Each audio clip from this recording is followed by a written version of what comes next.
Hello bachelors, welcome to your own channel code yourself academy. अब हम आपका second year का कोर्स स्टार्ट कर रहे हैं और उसमें जो आपका सब्जेक्ट है जो हमें अभी स्टार्ट कर रहे हैं इस वीडियो में, that is your object oriented programming language, जो कि थर्ड सेमेस्टर का है और पहला ही सब्जेक्ट है। और ये जो ऑब्जेक्ट ओरिएंटेड प्रोग्रामिंग है, जैसे कि आपको इसके नाम से ही समझ आ रहा होगा कि इसमें क्या होने क्या वाला है, थोड़ा बहुत तो बच्चों को आइडिया लग ही गया होगा कि इसमें क्या होगा। एंड सेकेंडली, ये जो आपका ऑब्जेक्ट ओरिएंटेड प्रोग्रामिंग है, जिसको हम ऊप भी कहते हैं, कुछ लोग ऊप्स भी कहते हैं, उसमें आप अपना सी का ही थोड़ा सा एडवांस वर्जन पढ़ेंगे, that is C plus plus. C plus plus के बहुत सारे न्यू कॉन्सेप्ट्स पढ़ेंगे जो कि आपके सी में नहीं होते हैं, वो सी प्लस प्लस में होते हैं, उनको हम पढ़ेंगे। और सी प्लस प्लस लाए ही क्यों हुए? क्योंकि हमको सी में थोड़े बहुत चेंजेस करने थे जो कि सी में नहीं थे, इसलिए हमने सी में वो चेंजेस करे और उसको एक नया नाम दे दिया, that is your C plus plus. जिन लोगों ने सी को बहुत अच्छे से पढ़ा था अपने फर्स्ट सेमेस्टर में, सेकंड सेमेस्टर में, वो अपनी सी प्लस प्लस लैंग्वेज को बहुत इंजॉय करेंगे। और जिन्होंने नहीं भी पढ़ा था, इट्स ओके, सी लैंग्वेज को इस वाली वीडियो में थोड़ा बहुत हम उसका रिव्यू करने की कोशिश करेंगे, तो होपफुली आपको वो सब समझ आ जाएगा जो कि हमने आपके किस में पढ़ा था, फर्स्ट और सेकंड सेमेस्टर में। ओके, तो अभी हम स्टार्ट करते हैं।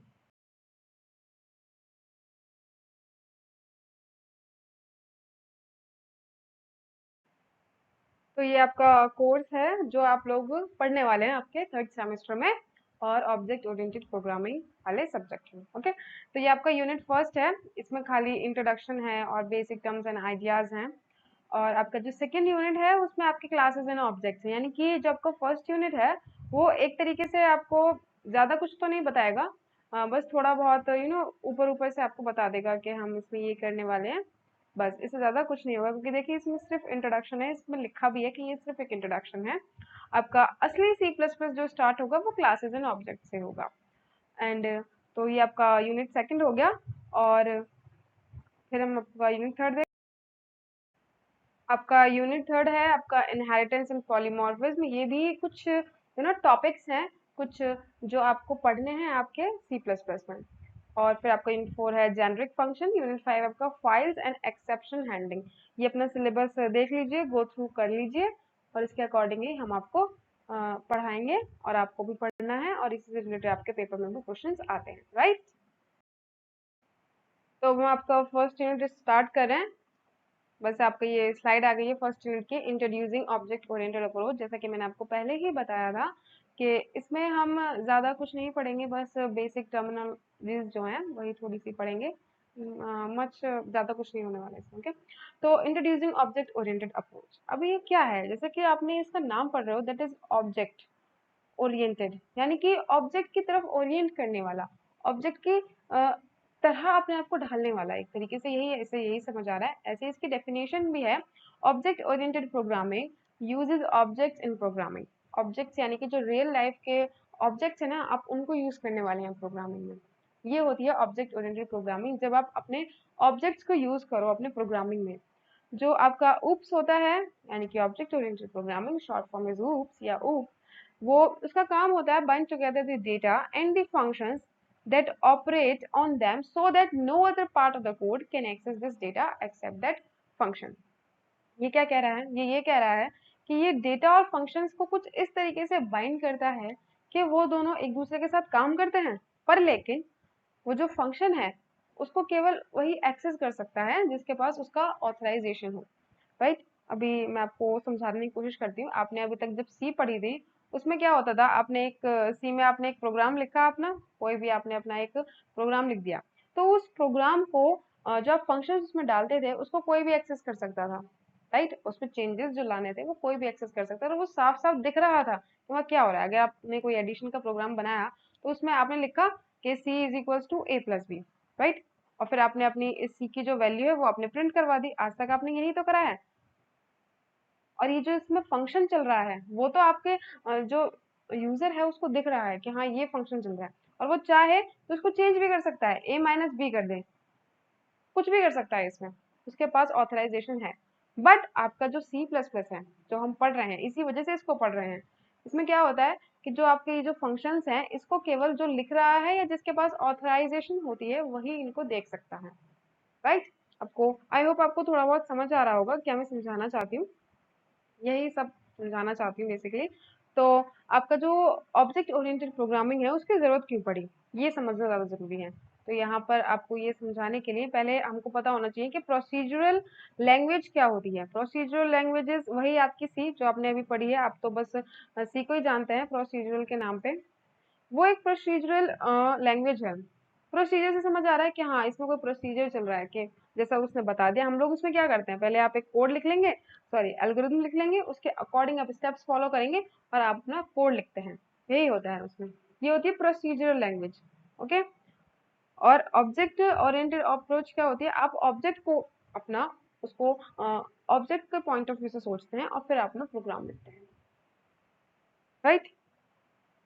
अभी आपका जो प्रोग्रामिंग लैंग्वेज थी, सी प्रोग्रामिंग लैंग्वेज बेसिकली, उससे प्रॉब्लम क्या थी, ये थी जैसे कि मैंने अभी आपको बताया कि ए प्लस बी इसको कोई भी एक्सेस कर सकता था, है ना, इसमें कोई रिस्ट्रिक्शन नहीं थी। ऐसा नहीं था कि तुम यूज नहीं कर सकते या तुम यूज नहीं कर सकते, जिसका मन किया उसने यूज कर लिया, ऐसा कुछ था उसमें। ऐसा ही था, कुछ नहीं है, ऐसा ही था उसमें। जैसे कि सपोज करो आपके पास एक ग्लोबल वेरिएबल है, राइट। तो ग्लोबल वेरिएबल क्या होता है, आपने अब तक क्या सीखा है कि हाँ उसको कोई भी एक्सेस कर सकता है। कोई भी लोकल वेरिएबल आपने डिक्लेयर किया उसको वो एक्सेस कर सकता है।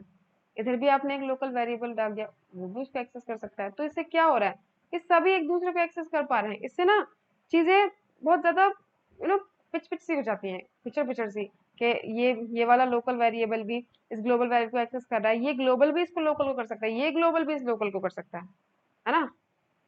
तो इस सब की वजह से जो सी है वो थोड़ी सी बेकार सी लगने लगी। इसी वजह से सी प्लस प्लस आई। अब सी प्लस प्लस में क्या होता है कि हम यहाँ पे रियल वर्ल्ड की मॉडलिंग करते हैं। जो रियल वर्ल्ड में होता है, रियल वर्ल्ड में कोई भी ऑब्जेक्ट है आपके पास, रियल वर्ल्ड में आपके पास कोई भी ऑब्जेक्ट है सपोज, उसके पास क्या होता है, उसका एक एट्रीब्यूट होता है।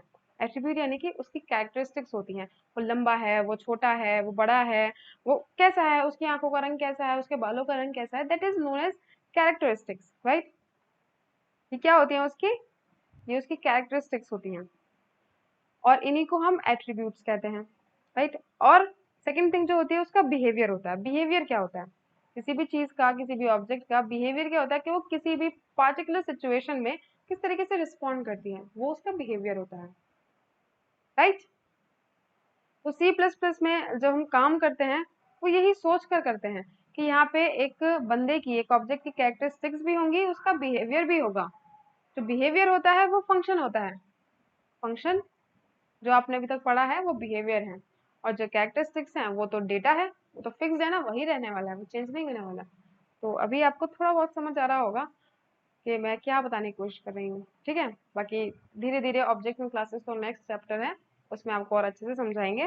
डोंट वरी, जितना इसमें समझ आया इट्स ओके, जितना नहीं भी आया बाद में समझाएंगे तो आपको और समझ आएगा, ठीक है। तो ये है आपकी history of C plus plus. थोड़ा सा ये जान लेते हैं, वैसे ज़रूरी तो नहीं है, but फिर भी जब हम कुछ पढ़ रहे हैं तो हमको पता होना चाहिए कि उसमें क्या था, क्या नहीं, क्या है, क्या है। तो C plus plus programming language was developed in 1980s। 1980s मैंने इसलिए कहा क्योंकि इसके डेवलपमेंट जो है यहाँ पे भी 80s होना चाहिए था, क्योंकि 80s का मतलब हम ये कह देते हैं कि वो 1981 1982 इन सब में ही हुआ है, कुछ एग्जैक्ट टाइमिंग हम नहीं बता पा रहे हैं। बाय बैजन स्टॉर्ट्सट्रूप, जो भी इनका नाम है, सॉरी नाम लेने में थोड़ी सी दिक्कत है, बैजन स्टॉर्ट्सट्रूप यही इनका नाम है वैसे तो, at Bell laboratories of AT and T, right. यही आपने सी लैंग्वेज के टाइम पे भी पढ़ा होगा, यही लेबोरेटरी थी वो, American Telephone and Telegraph located in USA.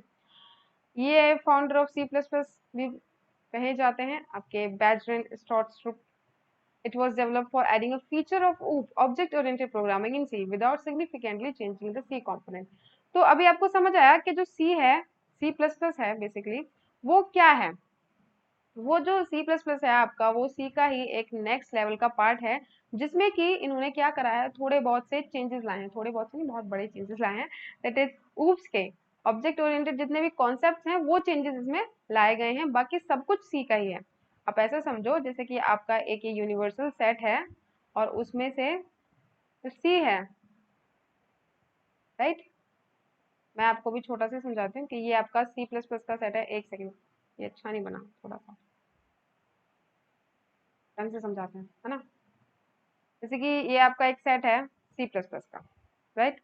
तो इसमें एक और अंदर एक सबसेट है सी का। तो इसका क्या मतलब है कि सी प्लस प्लस के अंदर सी की सारी चीजें होंगी, सारे कंपोनेंट्स होंगे, बट सी के अंदर सी प्लस प्लस के सारे कंपोनेंट्स नहीं मिल सकते आपको, राइट। सी के अंदर सी प्लस प्लस के सारे कंपोनेंट्स नहीं मिलेंगे, बट सी प्लस प्लस के अंदर सी के सारे कंपोनेंट्स आपको मिलते हैं। यही समझाना था इसमें। तो अभी आपका नया टॉपिक स्टार्ट करते हैं। ये मतलब जो मैं अभी आपको पढ़ा रही हूँ ना, आप लोग ये मत देखना कि ये यहीं पर ही समझ आना चाहिए, ऐसा कुछ नहीं है।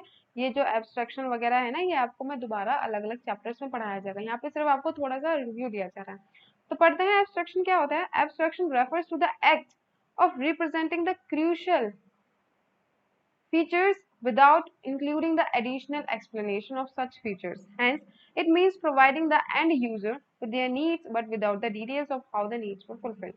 वे अब सोच रहे होंगे अब ये क्या नया आ गया ड्रामा। ये कोई नया ड्रामा नहीं है, इसमें बस ये कहा गया है कि एब्स्ट्रैक्शन क्या होता है। सपोज आपके पास एक कार है, मैंने कार इसलिए ली है, इसमें आप चाबी डालते हैं, राइट, इंजन को स्टार्ट करते हैं, इंजन स्टार्ट हो जाता है। तो उसके पीछे क्या प्रोसीजर है, किस तरीके से इंजन स्टार्ट हो रहा है, वो आपको नहीं पता। बस आपको इतना पता है कि आपने चाबी डाला, स्टार्ट किया, वो स्टार्ट हो गई गाड़ी, राइट। उसके पीछे का जो प्रोसीजर है वो आपसे छुपाया गया है। इसके पीछे छुपाने का कारण ये नहीं है कि आप उसमें कुछ खराबी कर देंगे, नहीं, ऐसा कोई कारण नहीं है। इसका कारण सिर्फ इतना है कि वो आपके यूज का नहीं है। आपको क्या लेना देना, आपको सिर्फ गाड़ी चलाने से मतलब है, वो किस तरीके से चल रही है इससे आपका लेना देना नहीं है। इस वजह से इसको छुपाया गया है। इसी फीचर को एब्स्ट्रैक्शन कहते हैं, और ये फीचर जो है आपका सी प्लस प्लस में आपको मिलता है। सी प्लस प्लस में आपको ये फीचर मिलता है और सी में आपको ये नहीं मिलता। जैसे कि आपने फिजिक्स में बहुत सारी थ्योरम्स पढ़ी होंगी, राइट, बहुत सारे फॉर्मूलाज पढ़े होंगे। ये जो फॉर्मूलाज हैं ये बहुत टाइम के बाद आते हैं, कितने सारे एनालिसिस के बाद आते हैं, कितने सारे साइंटिस्ट जो होते हैं वो एनालाइज करते हैं, तब जाके आपको ये फॉर्मूलाज मिलते हैं। जैसे कि आपकी इक्वेशन थी v is equal to u plus a t, right, ये आपकी मोशन की इक्वेशंस हुआ करती थी अगर याद हो तो इसको ये किस तरीके से आई, आपने तो इसे डायरेक्टली पढ़ लिया, बट इसके पीछे कितना ज्यादा काम हुआ है ये सब आपसे छुपाया गया, आपको दिखाया नहीं जा रहा है। क्यों? क्योंकि इसकी जरूरत नहीं है, राइट। अब कोई अपने नोट्स पढ़ता है तो वो डायरेक्टली यही तो पढ़ लेता है कि हाँ ये एक इक्वेशन थी, है ना। अब इसके पीछे उन लोगों ने कितनी मेहनत करी, ये सब आपसे छुपाया जा रहा है। क्यों? क्योंकि वो आपका टाइम वेस्ट करेगा, वो आपकी नॉलेज का नहीं है। आपको सिर्फ रिजल्ट से मतलब है कि v is equal to u plus a t, इतना ही आपको जानना है और इतना ही आपको बताया जाता है, राइट। तो यही आपका एब्स्ट्रैक्शन होता है। तो फिर है आपका ये next topic, that is your encapsulation. इसके नाम से समझ आ रहा है कि कुछ चीज को ना कैप्सूल में बंद कर दिया है। जैसे कि यहाँ पे आप पिक्चर में देखो कि ये कैप्सूल में बंद कर दिया है मेथड्स को और वेरिएबल्स को। मेथड्स क्या, जो मैंने आपको फंक्शंस बताए थे ना किस तरीके से ये करना है, दैट इज योर मेथड्स। और वेरिएबल जो आपने डेटा डाला, राइट। तो इसको एक कैप्सूल में बंद कर दिया है, दैट इज नोन एज एनकैप्सुलाइजेशन। इसकी डेफिनेशन पढ़ते हैं। Encapsulation in C++ is defined as the wrapping up of data and information in a single unit. In object-oriented programming, encapsulation is defined as binding together the data and the functions that manipulate them. Right?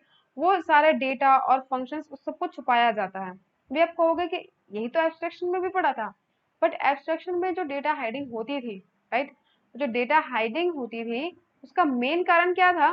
उसमें हम data hide इसलिए करते थे क्योंकि वो आपका no use का था, राइट। उसमें आप कुछ नहीं, आप मतलब कि कोई आपका काम की चीज नहीं थी, इस वजह से उसमें छुपाया जाता था। बट इनकैप्सुलाइजेशन में जो डेटा हाइडिंग होती है वो इंफॉर्मेशन की प्रोटेक्शन के लिए होती है, इंफॉर्मेशन की प्रोटेक्शन के लिए होती है। जैसे कि मैंने आपको फर्स्ट स्लाइड में बताया था कि ऐसे आपने यहाँ पे a प्लस बी का एक प्रोग्राम बनाया और आपने एज इट इज लिख दिया वो, राइट। तो जो कोई आपका आउटपुट यूजर होगा, जो यूजर उसको यूज कर रहा है, वो इसको चेंज कर सकता है, वो यहाँ पे a प्लस की जगह माइनस कर सकता है, राइट। बट हम ऐसा नहीं चाहते कि ऐसा हम नहीं चाहते। क्यों भाई, कोई हमारे प्रोग्राम में आके ऐसे कैसे चेंजेस कर सकता है, हम तो नहीं चाहते। उस टाइम के लिए आप इनकैप्सुलाइजेशन यूज करते हैं। इनकैप्सुलाइजेशन का मतलब यही है कि आप अपना जितना भी डेटा है या आपके अपना जितना भी प्रोग्राम है जो उसमें इंपॉर्टेंट चीजें हैं आप दुनिया से दूर रखना चाहते हैं, या फिर अगर किसी को दिखाना भी चाहते हैं तो कोई उस पर पासवर्ड लगा के जब आप उसको दिखाना चाहते हैं, तो आपको एब्स्ट्रैक्शन और इनकैप्सुलाइजेशन में बिल्कुल कंफ्यूज नहीं होना, करते दोनों एक ही काम है, इंफॉर्मेशन हाइडिंग का। बट उनके रीजंस अलग अलग हैं। एब्स्ट्रैक्शन जो था वो क्यों करता था, क्योंकि वो जो डेटा था वो आपके न्यू यूज का था। बट इनकैप्सुलाइजेशन वो करता है उस डेटा की प्रोटेक्शन के लिए, राइट। ताकि कोई आपके उस कोड को चेंज ना कर दे। That's why we use encapsulation. I hope आप कुछ इसमें थोड़ी बहुत अगर प्रॉब्लम है भी तो प्लीज चिंता मत करना। जैसे कि मैंने कहा, हम अपकमिंग यूनिट्स में इसको फर्दरली पढ़ेंगे, बहुत एकदम खुल के पढ़ेंगे, राइट? तो डोंट वरी, ओके। अभी हम आपका इनहेरिटेंस स्टार्ट करते हैं। इनहेरिटेंस से आपको समझ आ रहा होगा कुछ तो। अभी इसको रियल लाइफ के एग्जांपल से देखते हैं। सपोज आपके पेरेंट्स हैं, राइट? यहाँ पे ये आपके पेरेंट्स हैं। इनकी कुछ आदतें अच्छी या बुरी, मतलब अब वो डिपेंड करता है, वो आप में आई होंगी कुछ आदतें, अच्छी या बुरी आदतें, या उनके करने का, किसी भी काम को करने का तरीका, या उनके कुछ इमोशंस, उनका बिहेवियर आप लोगों में आया होगा, उसको इनहेरिटेंस कहते हैं। और कुछ बिहेवियर जो होगा वो आप में अपना होगा, है ना, जो कि आपके पेरेंट्स से मैच नहीं करता होगा, वो आप में अपना ही होगा। इस चीज को कहते हैं इनहेरिटेंस। सी प्लस प्लस में भी ऐसे ही होता है। सपोज आपकी एक पेरेंट क्लास है। पेरेंट क्लास यानी कि इसमें जो इन्फॉर्मेशन है वो अपनी अलग ही कुछ इन्फॉर्मेशन है। सपोज के उसमें किसी बच्चे का एड्रेस है, किसी बच्चे का मार्क्स हैं, किसी बच्चे के, मतलब एक स्टूडेंट की ही सारी इन्फॉर्मेशन है उसमें, उसके पेरेंट्स का नाम है, उसके इन्फॉर्मेशन है, ये सारी चीजें हैं, राइट? तो अभी आपका जब पेरेंट क्लास से एक चाइल्ड क्लास बनती है तो उसमें वो कुछ इन्फॉर्मेशन इनहेरिट कर लेती है पेरेंट क्लास, ठीक है? अब हमने दूसरी क्लास बनाई कि इसमें उसके इंटरनल के मार्क्स स्टोर होंगे और इसमें उसके एक्सटर्नल के मार्क्स स्टोर होंगे, राइट? तो इसमें जो उसकी पर्सनल इन्फॉर्मेशन है वो तो चेंज नहीं होने वाली, चाहे इंटरनल के मार्क्स सॉरी स्टोर करो या फिर एक्सटर्नल के मार्क्स स्टोर करो, उसकी जो पर्सनल इन्फॉर्मेशन है वो चेंज नहीं होने वाली है, वो वही रहने वाली है। उसका नाम, उसके पेरेंट्स का नाम, उसकी डेट ऑफ बर्थ, वो सब वही रहने वाली है, हम उसको चेंज नहीं करना चाहते। तो सी प्लस प्लस में क्या होता है कि आपको ऐसी इंफॉर्मेशन को दोबारा दोबारा लिखने की जरूरत नहीं है। आपको सिर्फ क्या करना है, इस पेरेंट क्लास के लिए दो चाइल्ड क्लासेस बना देनी है, जिसमें एक इंटरनल के मार्क्स स्टोर करेगी और एक एक्सटर्नल के मार्क्स स्टोर करेगी, दैट्स इट, राइट? तो ये जो प्रोसेस है, ये जो प्रॉपर्टी है, ये आपकी सी प्लस प्लस की है, इनहेरिटेंस। आप बिल्कुल चिंता मत करना, ये अपकमिंग जो यूनिट्स हैं उसमें डिटेल में पढ़ाया जाएगा इनहेरिटेंस। मैंने बस आपको इसलिए बताया ताकि आपको यू नो ये समझ आ सके कि इनहेरिटेंस का बेसिक मतलब क्या है, बस इससे ज्यादा कुछ नहीं, ओके? उसके बाद है आपका पॉलीमॉर्फिज्म। अभी जो मैंने आपको ये पढ़ाया है ना, ये आपके सी लैंग्वेज के 4 पिलर्स होते हैं, सॉरी सी प्लस प्लस के 4 पिलर्स कहे जाते हैं। क्या क्या पढ़ाया था? एब्स्ट्रैक्शन पढ़ाया, इनकैप्सुलाइजेशन पढ़ाया, और मैंने आपको इनहेरिटेंस पढ़ाया। अभी हम ये पॉलीमॉर्फिज्म पढ़ेंगे। ये आपके सी प्लस प्लस के 4 पिलर्स होते हैं जिन पे आपके सी प्लस प्लस आधारित है, ओके? तो पॉलीमॉर्फिज्म क्या होता है? पॉली का मतलब समझते हैं बहुत सारा, यानी कि पॉली आपने सुना होगा ना, पॉलीमर्स, ये आपकी केमिस्ट्री के टर्म्स हैं, पॉलीगॉन, पॉलीमर्स। पॉलीगॉन आपका मैथ्स का टर्म है और पॉलीमर्स आपके फिजिक्स का टर्म है, सॉरी केमिस्ट्री का टर्म है। और पॉलीमॉर्फिज्म आपके सी प्लस प्लस का टर्म है। मॉर्फिज्म यानी कि बहुत सारे फॉर्म्स होना, ओके? तो पॉलीमॉर्फिज्म का मतलब यही है, by using polymorphism we can display a message in more than one form. More than one form से आप क्या समझते हैं? सपोज आपके पापा हैं, राइट? वो आपके लिए आपके पापा हैं, राइट? आपकी मम्मी के लिए उनके हस्बैंड हैं। अब वो जहाँ पे जॉब करते हैं वो वहां पे वो हैं, राइट? जहाँ पे वो कोई भी जॉब करते हैं, जैसे किसी के पापा पुलिस में है, किसी के पापा डॉक्टर हैं, तो वो अपने अपने वर्क स्पेस पे, जैसे कि आप पुलिस में है तो वो पुलिस में है, राइट? वो डॉक्टर हैं अपने वर्क प्लेस पे, राइट? और आपकी बुआ के वो भाई हैं, है ना? तो आपके पापा हैं और आपकी बुआ के भाई हैं, अपने पापा के बेटे हैं। तो इस तरीके से एक ही पर्सन, है ना, आपके पापा एक ही तो पर्सन है, वो कितने सारे फॉर्म्स हैं, कितने सारे, मतलब कि अपने आप को किस किस तरीके से उन्होंने डिवाइड करा हुआ है। हर किसी के लिए वो कुछ और ही है, उनका फॉर्म ही अलग है उस फील्ड में, राइट? वो एक पेरेंट होने के नाते कुछ और हैं, एक ब्रदर होने के नाते कुछ और हैं, और कहीं अपने वर्क स्पेस पे कुछ और हैं। इन सब चीजों में फर्क होता है, क्योंकि एक फॉर्म दूसरे फॉर्म से अलग होती है। तो यही पॉलीमॉर्फिज्म, यही होता है सी प्लस प्लस में, कि आप एक ही मैसेज को अलग अलग तरीके से यूज कर सकते हैं, है ना? ये आपको एग्जाम्पल से ही समझ आएगा। जैसे कि जैसे मैंने ये आपको बताया ना, आपके पेरेंट हैं वो अभी आपके लिए कुछ और हैं। और अपना एग्जाम्पल ले लो आप खुद, जैसे कोई भी बच्चा है आप में से ही, सपोज राम, बहुत अच्छा नाम है राम, तो वो आपके लिए आपका फ्रेंड है, राइट? अपनी बहन के लिए अपना उसका भाई है, राइट? उसकी सिस्टर के लिए वो उसका भाई है, उसके पेरेंट्स के लिए उनका बच्चा है, और जो उसके टीचर्स हैं उसके लिए उनके लिए वो स्टूडेंट्स है, स्टूडेंट है एक। बस यही सब आपको मैं बताना चाहती हूँ कि एक ही इंसान के, एक ही राम के कितने सारे फॉर्म्स हैं। ऐसे ही जब एक ही फंक्शन के बहुत सारे फॉर्म्स हो जाते हैं, जब वो किसी कंडीशन में कुछ एक्ट करता है और किसी कंडीशन में कुछ और ही एक्ट करता है, तब उसके अलग अलग फॉर्म्स हो जाते हैं। और इसको हम सिर्फ सी प्लस प्लस में यूज कर सकते हैं, सी में नहीं कर सकते। ठीक है, इसी को कहते हैं पॉलीमॉर्फिज्म। ओके, जैसा कि मैंने आपको पहले भी बताया था कि यहाँ पे हम थोड़ा सा सी का रिव्यू भी करेंगे, तो जिन बच्चों ने सी उस टाइम पे पढ़ी थी उनका रिवीजन हो जाएगा, जिन्होंने नहीं पढ़ी थी उनको मैं बता दूंगी। तो ये आपका फर्स्ट सेमेस्टर का सिलेबस है जो मैं उठा के ले आई हूँ। हिस्ट्री में वही आपको बताया था कि बेल लेबोरेटरीज में हुई थी, ये सब के बारे में आपको बताया गया था। स्ट्रक्चर ऑफ सी आपको सभी को पता है। पहले आपकी हेडर फाइल्स होती हैं, राइट। फिर आपका एक फंक्शन होता है, मेन फंक्शन जिसको कहते हैं। उसके बाद आपका डेटा डिक्लेरेशन होता है, राइट। उसके बाद आपकी बॉडी होती है जो आपको एक्चुअली में उसमें लिखना है। फिर एक आपका गेट सी एच का फंक्शन होता है आउटपुट को शो कराने के लिए। यही सब आपका क्या था, स्ट्रक्चर था सी प्रोग्रामिंग का। फिर फंक्शन इज बिल्डिंग ब्लॉक्स आपको पढ़ाया गया था, फंक्शंस के बारे में बताया गया था। ये जो मेन है आपका एक फंक्शन होता है, ये सब आपने पढ़ा है।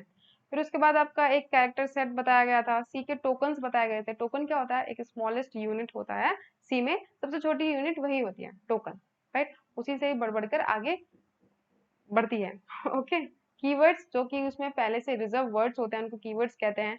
जैसे कि इंट हो गया, और आपका और क्या होता है, कैरेक्टर हो गया, और आपका गेट सी एच है एक, है ना। यही सब आपके कीवर्ड्स होते हैं जो पहले से ही डिफाइन हो, आप उनको चेंज नहीं कर सकते और ना ही आप उनको वेरिएबल की तरीके से यूज कर सकते हैं। आइडेंटिफायर्स क्या होते हैं, जो किसी चीज को आइडेंटिफाई करें, राइट, वो आपके आइडेंटिफायर्स होते हैं। बस वेरिएबल्स जो आप खुद से नाम दे देते हैं, जो वेरी करता है पूरी थ्रू आउट द प्रोग्राम, आप उसको चेंज कर सकते हैं। जैसे कि अभी आपने दिया ए इज इक्वल टू 1, या फिर आपने किसी की एज स्टोर करवाई है तो एज इज इक्वल टू अभी 20 है, एक साल बाद उसकी 21 हो जाएगी, उसके बाद उसकी 22 हो जाएगी। यही तो होता है वेरिएबल। कांस्टेंट क्या होता है, जो चेंज नहीं हो सकता। सपोज आपने किसी एरिया ऑफ सर्कल का प्रोग्राम बनाया, तो उसमें आपको पाई की वैल्यू स्टोर करानी जो कि चेंज नहीं होती है, 3.14, उसके अकॉर्डिंग ही वो थ्रू आउट द प्रोग्राम चलता रहेगा, ये कांस्टेंट होता है।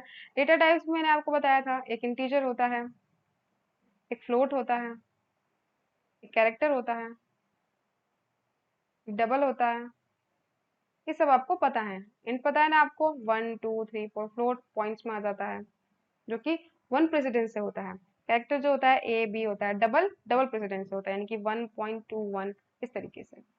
फिर उसके बाद क्या है इसमें, कमेंट्स। कमेंट सबको पता है, कमेंट्स किस लिए यूज करते हैं, ताकि जो दूसरा कोई आपका यूजर है उसको कोई दिक्कत परेशानी ना हो जब आपका वो कोड पढ़े, राइट। कमेंट्स को हम इसमें यूज करते हैं, कमेंट को लिखने का तरीका डबल स्लैश लगा के, राइट। ये सब आपको पता ही है। उसके बाद है आपके नेक्स्ट क्या है, ऑपरेटर्स है आई गेस, हाँ, टाइप्स ऑफ ऑपरेटर्स है, प्रेसिडेंस एंड एसोसिएटिविटी है। टाइप्स ऑफ ऑपरेटर्स वही plus minus, relational operators, less than, greater than, equal to, यही सब आपके ऑपरेटर्स होते हैं। आपकी प्रेसिडेंस एंड एसोसिएटिविटी, प्रेसिडेंस यानी कि अगर किसी भी एक्सप्रेशन में सारे बहुत सारे ऑपरेटर्स लगाए गए हों, तो आपको कैसे पता चलेगा कि पहले कौन सा ऑपरेशन लगाना है, राइट। आपका मैथ में तो बोर्ड मास होता था, उसके अकॉर्डिंग आप लगाते थे। यहाँ पे आपका प्रेसिडेंस एंड एसोसिएटिविटी होता है। अगर किसी को भी पढ़ना है तो ये पुराने लेक्चर से बिल्कुल पढ़ सकते हैं, राइट।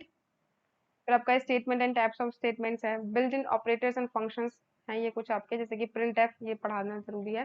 प्रिंट एफ क्या होता है, किसी भी जो आपने लिखा है, प्रिंट एफ यानी कि आउटपुट शो कराने के लिए होता है। इसके इन ब्रेसेस के अंदर जो आप लिखेंगे, प्रिंट एफ लिखने के बाद आप यहाँ पे ब्रेसेस लगाते हैं, फिर उसके बाद आप कुछ भी लिखेंगे वो एज इट इज प्रिंट हो जाएगा। स्कैनफ इनपुट लेने के लिए यूजर से, get C H output screen को शो कराने के लिए, होल्ड कराने के लिए। गेट सी एच आर एक कैरेक्टर को लेने के लिए, only one character. Put C H R एक कैरेक्टर को प्रिंट करवाने के लिए, right. Concept of header files, आपको पता है कि हेडर फाइल्स क्या होती हैं, एक ऐसी लाइब्रेरी होती है जहाँ पे कि कुछ जो फंक्शंस होते हैं वो उनका मतलब पता होता है उनको कि ये फंक्शन क्या काम करेगा। जैसे कि आपकी स्टूडियो डॉट एच जो कि आप सी में सबसे ज्यादा यूज होती है, स्टूडियो डॉट एच, इस ये एक लाइब्रेरी है, एक हेडर फाइल है जिसमें आपका print F, scan F store होता है। ये input output function print F and scan F ये उसमें स्टोर होते हैं। प्री प्रोसेसर डायरेक्टिव्स, यही आपका हैशटैग इंक्लूड। हैशटैग इंक्लूड किस लिए यूज होता है, ताकि आप जो हेडर फाइल्स हैं उनको इंक्लूड करा सकें। और जो हेडर फाइल्स होती हैं वो यूजर डिफाइंड भी होती हैं, आप अपनी भी एक फाइल बना सकते हैं और उसको शो करा सकते हैं और उसके फंक्शंस को यूज कर सकते हैं। और फिर आपका एक हैशटैग डिफाइन होता है। हैशटैग डिफाइन यानी कि किसी भी वैल्यू को आप अपने through out the function define कर सकते हैं। सपोज आपने लिखा हैशटैग, कहाँ लिखें, हाँ लिख देते हैं, hashtag define pi is equal to 3.14, तो वो थ्रू आउट द प्रोग्राम यही रहने वाला है, वो चेंज नहीं होगा। फिर आपके पास एक कंट्रोल स्ट्रक्चर्स थे, डिसीजन मेकिंग स्ट्रक्चर। इफ, आपको पता है इफ में खाली एक ही स्टेटमेंट होती है। इफ एल्स में इफ वाली अगर ट्रू है कंडीशन तो इफ प्रिंट हो जाएगा, एल नहीं तो एल्स वाली कंडीशन प्रिंट होगी। ये नेस्टेड इफ एल्स, जहाँ पे इफ एल्स का लैडर चलता है, व्हाइल डू व्हाइल, ये सब आपने पढ़ा है। और अगर किसी को लगता है कि उसने नहीं पढ़ा, उसको ये सब नहीं समझ आ रहा है, तो प्लीज आप एक बार सी की तरफ चले जाना, पुरानी वीडियोस को आप उनको देख लेना, डोंट वरी। ओके, फिर ये कुछ है आपका बेसिक टाइप्स ऑफ फंक्शन। ये अभी वही चल रहा है आपका सी वाला ही, जो आपने फर्स्ट और सेकंड सेमेस्टर में पढ़ा था। ये आपका है basic types of functions, declaration and definition, function का कॉल, टाइप्स ऑफ फंक्शंस, ये भी मैंने आपको पढ़ाया था। अगर आपको ये नहीं समझ आ रहा है तो प्लीज आप अपनी सी की देख लेना एक बार वीडियोस। एरेज को पता है ना, कि जहां पर एक ही वेरिएबल के नाम में अब बहुत सारी वैल्यूज को स्टोर कर सकते हैं। सपोज एज में, नहीं एज तो अलग सा हो जाएगा, कुछ रोल नंबर, सपोज आप रोल नंबर में आप को बार बार लिखने की जरूरत नहीं है कि इसका रोल नंबर ऐसे 1 2 3 एंड सो ऑन, आप कितना भी स्टोर करा सकते हैं, राइट। फिर है आपका पॉइंटर। पॉइंटर यानी कि वो जो पॉइंटर होता है उसका बेसिकली काम ये होता है कि वो बस दूसरे तरफ पॉइंट कर रहा है, किसी और ही एड्रेस पे वो पॉइंट करता है। ओके, पॉइंटर का काम सिर्फ इतना सा होता है। स्ट्रिंग क्या होती है? स्ट्रिंग भी एक एरे है, कैरेक्टर्स का array. Array of characters is known as string. अगर समझ नहीं आ रहा तो प्लीज आप लोग देख लेना। स्ट्रक्चर क्या होता है? स्ट्रक्चर एक यूजर डिफाइंड डेटा टाइप होता है। उसमें आप अपनी मर्जी के बहुत सारे टाइप के डेटा टाइप्स यूज कर सकते हैं और उनको लिख सकते हैं, कोई दिक्कत नहीं होगी, राइट। जैसे कि आपने किसी किसी स्टूडेंट का आपको स्टोर करवाना है डेटा, तो आप उसमें क्या क्या लिखना चाहते हैं? एक उसका रोल नंबर होगा, तो जो उसका रोल नंबर होगा वो तो इंटीजर में हो जाएगा, उसका नाम जो होगा वो स्ट्रिंग में होगा, राइट। उसका नाम जो होगा वो स्ट्रिंग में होगा, उसका जो रोल नंबर होगा वो इंटीजर में होगा। बस यही चीज मैं आपको समझाने की कोशिश कर रही हूँ, ये स्ट्रक्चर में होता है, ठीक है। डेफिनेशन ऑफ फाइल्स, ये भी मैंने आपको पढ़ाया था। ये एफ ओपन किस लिए यूज होता है? फाइल को ओपन करने के लिए। एफ क्लोज फाइल को क्लोज करने के लिए, और इन ब्रेसेस के अंदर फाइल का नाम लिखना होता है। ये सब आपने पढ़े हैं, और अगर ये आपको नहीं समझ आ रहे हैं तो प्लीज आप सी को एक बार रिव्यू कर लेना, ठीक है।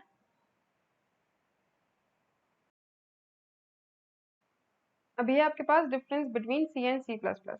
अभी तक मैंने जितना भी पढ़ा है उससे मुझे इतना तो समझ आ ही गया है, तो आपको इतना समझ आ गया होगा कि सी और सी प्लस प्लस में डिफरेंस क्या है, आप खुद भी बता सकते हैं। जैसे कि सी आपका प्रोसीजर स्टाइल प्रोग्रामिंग है, सी प्लस प्लस आपका प्रोसीजर एंड ऑब्जेक्ट दोनों है।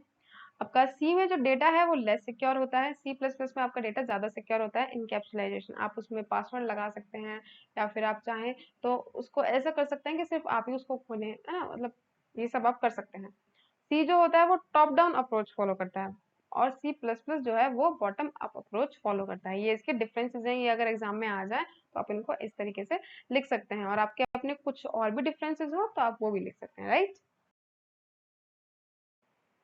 तो ये जो आपकी नेक्स्ट स्लाइड है ये आपके ऑपरेटर्स की है, जो ऑपरेटर्स आपने अपने सी लैंग्वेज में भी पढ़े थे फर्स्ट सेमेस्टर में, वो अभी थोड़े से एक बार उनको रीचेक कर लेते हैं क्या कहते हैं। असाइनमेंट ऑपरेटर, जैसे कि A is equals to be, जो इक्वल्स टू है that is your assignment operator. Mathematical operator, plus minus multiply, जिसको आप अरिथमेटिक ऑपरेटर्स भी कहते हैं। रिलेशनल ऑपरेटर, आप किसी में रिलेशन बनाते हैं कि A is less than B, right, और A is greater than B, ये सब आपके रिलेशनल ऑपरेटर होता है। कौन से? ये वाले, राइट। लॉजिकल ऑपरेटर, या ये आपका एंड के लिए, क्या कहते हैं, दोनों ही कंडीशन ट्रू होनी चाहिए, याद है ना आपको। बिटवाइज ऑपरेटर वही आपका फंक्शंस करने के लिए, एंड वाले, और वाले, नॉट वाले, that is your bitwise operators. फिर आपका आता है शिफ्ट ऑपरेटर। शिफ्ट ऑपरेटर क्या करता है कि आपने लिखा x is equal to x को इस तरीके से आपने 3 डिजिट्स तक शिफ्ट करा, राइट, तो ये आपका शिफ्ट ऑपरेटर्स होता है। उसकी जो वैल्यू है ये क्या करेगा, 3 को अपने पहले तो बाइनरी में 0 1 की फॉर्म में कन्वर्ट करेगा, फिर उसके बाद उसको एक्स की वैल्यू जो है वो उसको बाइनरी में कन्वर्ट करेगा, फिर उसको 3 प्लेसेस तक शिफ्ट करेगा, राइट। सपोज आपके पास ये कुछ है नंबर 1 0 0, तो वो इस तरीके से शिफ्ट करेगा, ओके। फिर उसके बाद आपका यूनरी ऑपरेटर, यानी कि वो एक ही पर लगता है, जैसे कि पता है ना ए प्लस प्लस करेगा, बी माइनस माइनस करेगा, ये आपका यूनरी ऑपरेटर्स होते हैं। टर्नरी ऑपरेटर्स क्या होता है, वो होता है एक सॉरी क्वेश्चन मार्क, और ये यहाँ पे एक कंडीशन यहाँ होती है, एक कंडीशन यहाँ होती है, एक कंडीशन यहाँ होती है, ये आपका जो फॉर लूप होता है ना उसके जैसा ही होता है। कॉमा ऑपरेटर वही ए कॉमा बी, डिफरेंशिएट करने के लिए। इसमें तो कुछ बताना है नहीं, तो आपको ऑपरेटर्स सारे याद आ गए होंगे, और अगर इनको डिटेल में पढ़ना है तो प्रीवियस वीडियोस में आप देख सकते हैं, जहाँ पे ये पढ़ाया हो, आई गेस सेकंड यूनिट थी ये फर्स्ट सेमेस्टर में, वहां से आप देख सकते हैं। ठीक है, तो हमारी वीडियो की ये फाइनल स्लाइड आ गई है, और मैं ये होप करूंगी कि जितना मैंने समझाने की कोशिश करी आपको समझ में आया। और अगर आपको वो जो सी प्लस प्लस के 4 पिलर्स थे ना वो नहीं समझ आए हो तो इट्स ओके, अब वो अपकमिंग यूनिट्स में हम उनको ही पढ़ने वाले हैं डिटेल में। ठीक है, तो wait for the next video, until then code yourself.